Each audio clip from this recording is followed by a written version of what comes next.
لله رب العالمين والصلاة والسلام على نبيه الكريم أما بعد فأعوذ بالله من الشيطان الرجيم بسم الله الرحمن الرحيم يا أيها الذين آمنوا لا تحرموا طيبات ما أحل الله لكم ولا تعتدوا إن الله لا يحب المعتدين وكلوا مما رزقكم الله حلالا طيبا واتقوا الله الذي أنتم به مؤمنون صدق اللہ العظیم۔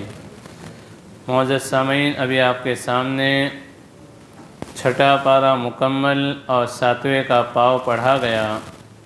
ساتویں پارے کا پہلا رکوع جہاں ختم ہوتا ہے اور دوسرا رکوع جہاں سے شروع ہوتا ہے اس کی یہ آیت ہے۔ اللہ رب العزت ارشاد فرماتے ہیں یا ایہا الذین آمنوا، سورہ کا نام سورہ مائدہ ہے اور آیت نمبر 75 ہے۔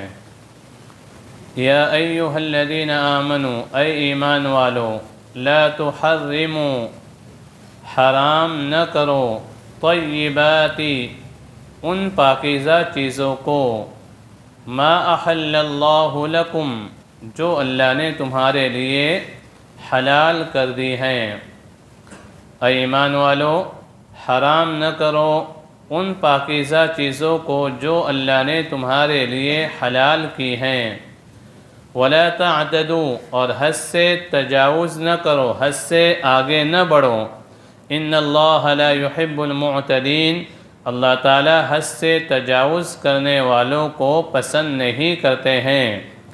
وَقُلُوا، اور کھاؤ، مما رزقکم اللہ، اس روزی میں سے جو اللہ نے تمہیں دی ہے، حلالا طیبا، جو حلال ہو اور پاکیزہ ہو۔ واتقوا اللہ، اور اللہ سے ڈرو، الذی انتم بہ مؤمنون، جس اللہ پہ تم ایمان لائے ہو۔ واتقوا اللہ الذی انتم بہ مؤمنون، اور اس اللہ سے ڈرو جس اللہ پر تم ایمان لائے ہو۔ اس آیت کریمہ میں اللہ رب العزت نے اس بات سے منع کیا کہ اللہ کی حلال کردہ کسی بھی چیز کو ہم اپنے اوپر کیا کر لیں؟ حرام کر لیں۔ اللہ کی کسی حلال چیز کو حرام قرار دینے کے 3 صورتیں ہوتی ہیں۔ 3 کیا ہوتی ہیں؟ صورتیں ہوتی ہیں۔ پہلی صورت یہ ہوتی ہے کہ اعتقاداً اس کو حرام سمجھ لیا جائے، اس کا عقیدہ رکھ لیا جائے کہ یہ چیز کیا ہے؟ حرام ہے، حالانکہ وہ حرام نہیں ہے۔ دوسرا یہ کہ زبانی طور پہ کسی چیز کو اپنے اوپر حرام کر لے، اللہ کی قسم آج کے بعد سے کبھی بھی ٹھنڈا پانی نہیں پیوں گا، ایسی کوئی آدمی کیا کر لے؟ قسم کھا لے، تو زبان کے ذریعے سے اپنے اوپر کیا کر رہا ہے؟ وہ حرام کر رہا ہے۔ پہلی صورت تھی اعتقاد کے اعتبار سے اپنے اوپر حرام کر رہے، اور دوسری صورت ہے زبانی اعتبار سے اپنے اوپر کیا کر لے؟ حرام کر لے۔ اور تیسری صورت یہ ہے کہ اعتقاد اور قول تو کچھ نہ ہو، نہ اس کا اعتقاد ہو حرام کا اور نہ زبانی اس نے کہا ہو، محض عملی طور پہ وہ اس چیز کو کھاتا نہیں ہو۔ مثلا کوئی آدمی ہے مرغی کا گوشت نہیں کھاتا ہے، اس کا اعتقاد بھی نہیں ہے حرام ہونے کا، اور زبان سے کبھی اس نے کہا بھی نہیں کہ یہ چیز کیا ہے؟ حرام ہے، لیکن نہیں کھاتا ہے، ہمیشہ کے لیے نہیں کھاتا ہے۔ جب سے پیدا کچھ لوگ ہیں دودھ جو ہے جب سے پیدا ہوئے دودھ ہی نہیں پیے، ایسے لوگ بھی ہیں۔ ایک صاحب سے ہماری ملاقات ہوئی، بولے میں نے ماں کا دودھ بھی نہیں پیا ہوں، میں نے ماں کا دودھ بھی نہیں پیا ہوں کہ میرے پیٹ میں ایسا اللہ نے نظام بنایا ہے۔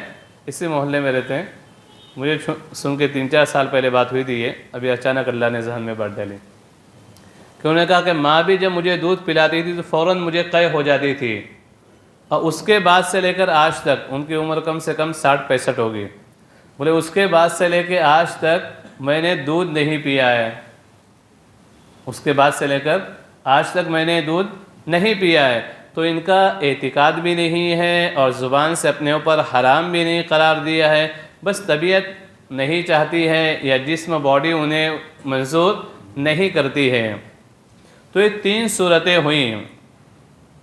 پہلی صورت یہ تھی کہ آدمی کا اعتقاد حرام کرنے کا ہو، اگر وہ اللہ کی حلال کردہ چیز کو حرام کر لے اپنے اوپر تو آدمی کافر ہو جائے گا۔ وہ آدمی کیا ہو جائے گا؟ دین سے نکل جائے گا۔ اللہ جس چیز کو حلال قرار دیتے ہیں اسے ہم کیا کر دیں؟ حرام قرار دیں۔ اللہ تعالیٰ نے ایک چیز کو حلال قرار دیا ہے، حلال کہا ہے، اور اسے ہم کیا کریں؟ اللہ تعالیٰ کی مخالفت میں جا کے اسے کیا کر دیں؟ ہم حرام ہونے کا اس کا عقیدہ بنا لیں، تو آدمی اسلام سے نکل کے کفر میں داخل ہو جائے گا۔ دوسری صورت ہے کہ آدمی نے زبان سے کہا کہ اللہ کی قسم آج کے بعد سے میں یہ چیز نہیں کھاؤں گا، تو اسے یمین لغو کہا جاتا ہے۔ اس صورت میں قسم کا کفارہ دینا ہے، جو اگلی آیت میں آ رہا ہے۔ تیسری چیز کہ اعتقاد بھی نہیں ہے اور زبان سے بھی نہیں کہا ہے، اور اس نے اس چیز کو ہمیشہ کے لیے چھوڑ کے رکھا ہے، تو اس کا حکم یہ ہے کہ اگر حلال کو چھوڑنا ثواب سمجھتا ہے تو یہ بدعت ہے۔ حلال کو چھوڑنا ثواب سمجھ کے کر رہا ہے تو یہ بدعت ہے، اور اگر حلال کو چھوڑ رہا ہے ثواب سمجھ کے نہیں بلکہ اس کی خواہش نہ ہونے کی وجہ سے، تو اس میں کوئی حرج نہیں ہے۔ اللہ کے نبی کریم صلی اللہ علیہ وسلم کے آشنائے مبارک میں آپ کے گھر پر ایک صحابی آئے، عثمان بن مظعون، اور ایک صحابی آئے علی مرتضیٰ، اور ایک صحابی آئے غالباً عمرو بن عاص۔ انہوں نے ازواج مطہرات سے، بخاری کی حدیث ہے، ازواج مطہرات سے پوچھا کہ اللہ کے رسول عبادت کیسے کرتے ہیں؟ رات میں پوری رات جاگے رہتے ہیں، پوری رات عبادت کرتے ہیں، گھر میں آنے کے بعد صرف قرآن کی تلاوت کرتے ہیں، تسبیحات ہی پڑھتے ہیں۔ انہوں نے کہا کہ ایسی کوئی بات نہیں ہے، آپ آتے ہیں، ہم سے دل لگی کرتے ہیں، بات چیت کرتے ہیں، ہمارے گھر کے کاموں میں ہاتھ بٹاتے ہیں، اور رات میں کچھ حصہ آپ سوتے ہیں، کچھ حصہ جو ہمارا حقوق، ہمارے حق ہیں اسے ادا کرتے ہیں، پھر آپ کچھ حصے عبادت کرتے ہیں۔ تو ان لوگوں نے اللہ کے رسول کی اس عبادت کو کم سمجھا اور آپس میں کہنے لگے اللہ کے رسول کا مقام تو کیا ہے؟ بہت اونچا، بہت بلند ہے، آپ کچھ بھی نہ کریں پھر بھی آپ کا مقام کیا ہے؟ بہت اونچا ہے۔ ان میں سے ایک نے کہا کہ میں ابھی آئندہ کبھی بھی شادی نہیں کروں گا۔ دوسرے صحابی نے کہا کہ میں ہمیشہ روزہ رکھوں گا، اور تیسرے نے کہا کہ اب میں پوری زندگی، پوری رات جاگ کر اللہ کی عبادت کروں گا۔ اللہ کے رسول کا ازواج مطہرات نے بتا دیا کہ ایسے 3 صحابہ آئے تھے، انہوں نے ایسی قسمیں کھائی ہیں۔ اللہ کے رسول نے انہیں بلایا اور کہا کہ اپنی قسموں کو توڑو، میں اللہ کا بندہ ہوں، اللہ کا رسول ہوں، میں کھاتا بھی ہوں، پیتا بھی ہوں اور آرام بھی کرتا ہوں، اور میرے اوپر جو حقوق ہیں اس سے بھی میں کیا کرتا ہوں؟ ادا کرتا ہوں۔ یہ میری سنت ہے، جو آدمی میری سنت کو چھوڑ دے گا وہ آدمی،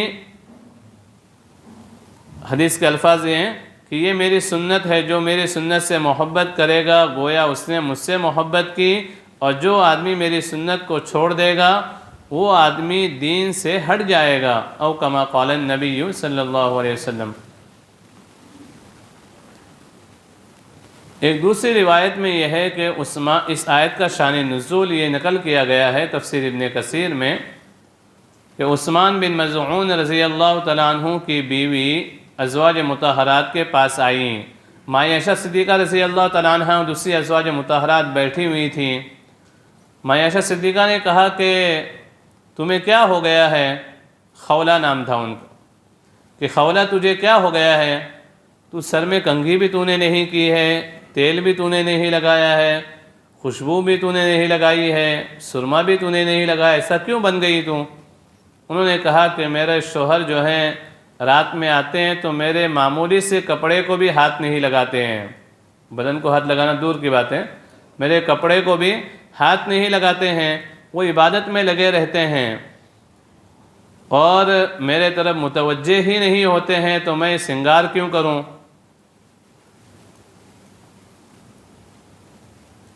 یہ بات انہوں نے کہی اور وہاں سے چلی گئیں۔ ازواج مطہرات بیٹھی ہوئی تھیں، اللہ کے رسول صلی اللہ علیہ وسلم آئے تو ازواج مطہرات مسکرانے لگیں اور اللہ کے رسول سے کہا کہ ابھی خولہ آئی تھی اور انہوں نے یہ کیفیت اپنے شوہر کی بیان کی ہے۔ اللہ کے رسول نے عثمان بن مظعون کو بلایا اور کہا کہ تم ایسا کیوں کرتے ہو؟ فرمایا کہ یا رسول اللہ، عبادت کی وجہ سے، اللہ کی محبت میں کیوں کرتا ہوں میں ایسا؟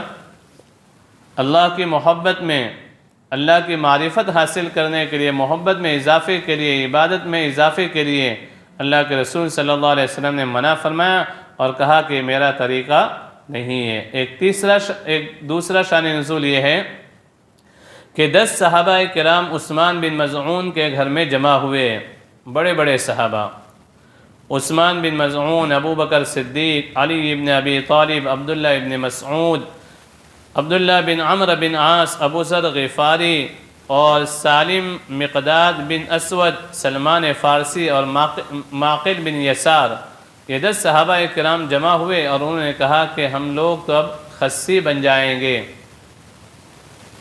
اپنے عضو کو چھری سے کاٹ لیں گے تاکہ کوئی خواہشات باقی نہ رہے، اور مقصد یہ تھا کہ اللہ کی عبادت میں منہمک ہو جائیں گے، اس جانب توجہ ہی نہیں جائے گی، تو اللہ کی عبادت میں ہم لگے رہیں گے۔ اللہ کے رسول صلی اللہ علیہ وسلم کو جب معلوم پڑا تو آپ خود عثمان بن مظعون کے مکان میں گئے اور ان سے کہا کہ یہ جو جس بات پہ تم نے عہد کیا ہے یہ بہت بڑی غلطی تم لوگ کر رہے ہو، یہ میرا سنت طریقہ نہیں ہے۔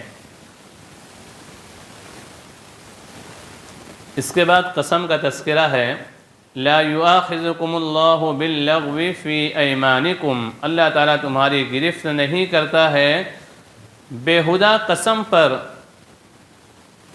لغو قسم پر اللہ تعالیٰ تمہاری گرفت نہیں کرے گا، ولیکن یؤاخذکم، لیکن اللہ تمہاری گرفت کرے گا بما عقدتم الایمان، ان قسموں پر جن کو تم نے مضبوطی سے باندھ لیا ہے، فکفارتہ اطعام 10 مساکین، قسم کا کفارہ یہ ہے 10 مساکین کو کھانا کھلانا ہے، من اوسط ما تطعمون اہلیکم، وہ درمیانی کھانا جو تم اپنے گھر والوں کو کھلاتے ہو، او کسوتہم، یا 10 مسکینوں کو کپڑے پہنانے ہیں، او تحریر رقبہ، یا ایک غلام کو آزاد کرنا ہے، فمن لم یجد فصیام 3 ایام، اور یہ تینوں کی جس میں طاقت نہ ہو اسے چاہیے کہ 3 دن کے روزے رکھیں، ذالک کفارۃ ایمانکم اذا حلفتم، یہ کفارہ تمہاری قسموں کا ہے جب تم قسم کھا بیٹھو، اور اپنی قسموں کی حفاظت کیا کرو، کذالک یبین اللہ، اللہ تعالیٰ اسی طریقے سے بیان کرتا ہے، لکم، تمہارے لیے، آیاتی ہی،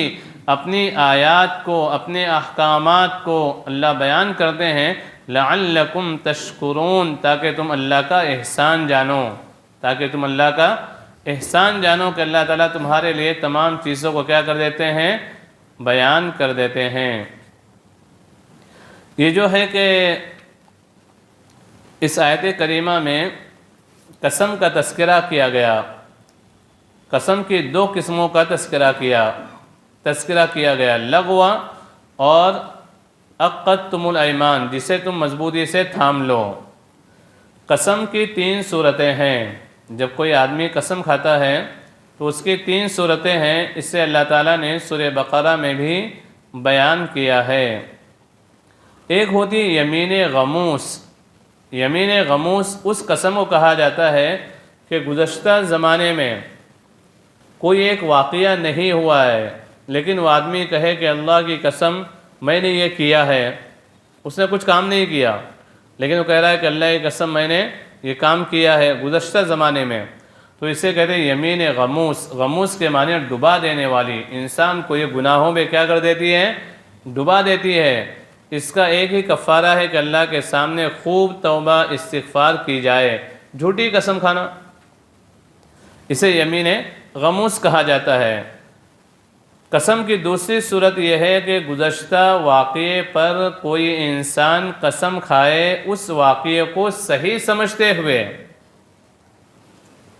مجھے کوئی آدمی بتائے کہ گزشتہ کل یہ واقعہ ہوا اور میں خود وہاں موجود تھا، اپنی آنکھوں سے میں نے دیکھا، اس نے یوں کہا تو پھر میں نے یوں کہا، اس طریقے سے میری بات ہوئی، حالانکہ کچھ بھی بات نہیں ہوئی، وہ واقعہ بھی نہیں ہو، میں نے اسے سچ سمجھ لیا۔ اور دوسرے کسی آدمی سے میں نے قسم کے طور پہ کہہ دیا کہ گزشتہ یہ واقعہ پیش آیا ہے، یہ فلاں نے تمہارے ساتھ اس طریقے سے معاملہ کیا ہے۔ اب یہ گزشتہ بات پہ قسم کھائی جا رہی ہے، اس قسم کو صحیح سمجھ کر، سچ سمجھ کر اس پہ کوئی گرفت نہیں ہے، اس لیے کہ اس کا قصور ہی نہیں ہے۔ تیسری صورت یہ ہے کہ آئندہ کے کسی بات پر کوئی آدمی قسم کھا لے کہ آئندہ میں یہ کام کبھی بھی نہیں کروں گا، آئندہ میں یہ کام کبھی بھی نہیں کروں گا، اور پھر اس آدمی کو قسم توڑنے کی ضرورت پیش آ جائے، کسی حلال چیز کو اپنے اوپر حرام کر لے، کسی حلال چیز کو اپنے اوپر خواہ حرام کر لے کہ آئندہ کبھی میں میری اولاد سے بات نہیں کروں گا، تو یہاں سے نکل جا، کبھی بھی تجھ سے بات نہیں کروں گا، بھائی کے بارے میں قسم کھا لے، بیوی کے بارے میں قسم کھا لے، تو یہ حلال چیز ہے، اس سے اپنے اوپر کیا کر رہا ہے، وہ زبردستی حرام کر رہا ہے۔ لیکن قسم کھائی، اللہ کا نام لیا، تو اللہ کا نام عظمت والا نام ہے، تو اس کا کفارہ یہ ہے کہ 10 مسکین کو صبح و شام کھانا کھلانا ہے۔ درمیانی کھانا جو انسان کھاتا ہے اپنے گھر میں جو کھاتے ہیں۔ دوسری صورت یہ ہے کہ ان کو کپڑے پہنانے ہیں، کھانا کھلا دو یا کپڑے پہنا دو۔ تیسری صورت غلام کو آزاد کر دو۔ ان تینوں میں سے اگر کچھ بھی نہیں کر سکتے ہو تو پھر اس صورت میں تینوں کی طاقت نہیں ہے کہ 10 مسکین کو کھانا نہیں کھلا سکتے ہو، کپڑے نہیں پہنا سکتے ہو، تو پھر اللہ تعالیٰ فرماتے ہیں ثلاثۃ ایام فصیام ثلاثۃ ایام، 3 دن کے کیا کرنا ہے، روزے رکھنا ہے، 3 دن کے کیا کرنا ہے، روزے رکھنے ہیں۔ اللہ تعالیٰ نے اس میں قسم کو بیان کہ اللہ تعالیٰ ہمارے سننے کو، کہنے کو قبول فرمائے، ذریعہ نجات بنائے، دنیا اور آخرت کی بھلائیاں مقدر فرمائے، دنیا اور آخرت کی مشکلات سے محفوظ فرمائے، اپنی محبت نصیب فرمائے، قرآن کی محبت و الفت اور تلاوت نصیب فرمائے۔ آمین۔ وآخر دعوانا ان الحمد للہ رب العالمین۔